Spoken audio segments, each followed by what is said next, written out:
RTV app వార్తల్ని క్షణాల్లో చదివే అవకాశం ఉంటుంది. ఒక న్యూస్ పేపర్, ఒక టెలివిజన్ ఛానల్ మీ చేతుల్లో ఉంటాయి.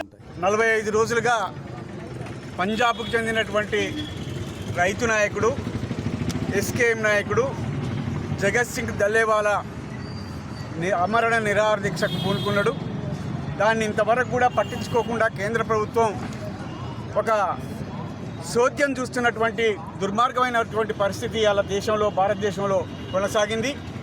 రైతాంగానికి ఇచ్చినటువంటి హామీని రాతపూర్వకంగా హామీ ఇచ్చాడు. మేము మీ కోరికలన్నింటినీ కూడా ఆమోదిస్తున్నామని చెప్పి హామీ ఇచ్చిండు. హామీ ఇచ్చి కూడా ఇప్పటికీ 3 సంవత్సరాలు కావస్తుంది. అయినా రైతాంగం సమస్యలను విస్మరించినటువంటి పరిస్థితి కొనసాగుతుంది.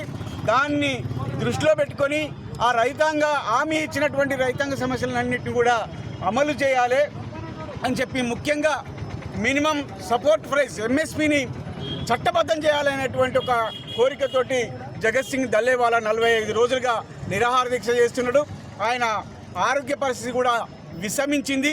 అయినా మోడీ ప్రభుత్వం నిమ్మకు నీరెత్తినట్టుగా వ్యవహరిస్తుంది. దీన్ని దుర్మార్గమైనటువంటి చర్యను మేము అఖిల భారత రైతుకుల సంఘం మేము వ్యతిరేకిస్తున్నాం.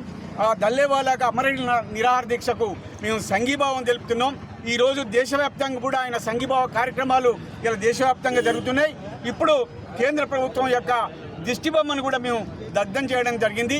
ఇప్పటికైనా మోడీ దిగొచ్చి రైతాంగ సమస్యలను ఇలా దల్లేవాలకు ఆరోగ్యం విషమించి ఆయన కోలుకునే విధంగా ఆయన విరమణ చేయించాల్సినటువంటి అవసరం ఉన్నదని చెప్పి మేము డిమాండ్ చేస్తున్నాం. రైతాంగ కోరికలన్నింటినీ కూడా ఇలా అమలు చేయాలని చెప్పి మేము డిమాండ్ చేస్తున్నాం. మరిన్ని వీడియోస్ కోసం ఛానల్ ని సబ్స్క్రైబ్ చేయండి. లేటెస్ట్ అప్డేట్స్ కోసం వాట్సాప్ ఛానల్ ని ఫాలో అవ్వండి. ఆ లింక్ డిస్క్రిప్షన్ లో ఉంది.